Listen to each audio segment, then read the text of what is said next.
Alright, next thing is this little filter. Use a little star bit.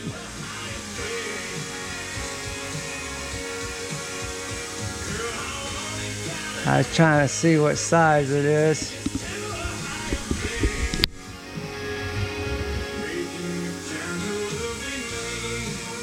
Well, fuck. All I got is 27 on it. But anyway, star bit.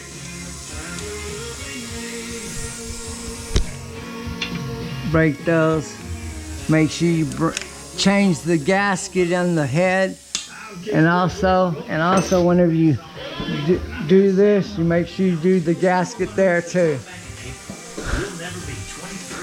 GoPro, stop recording.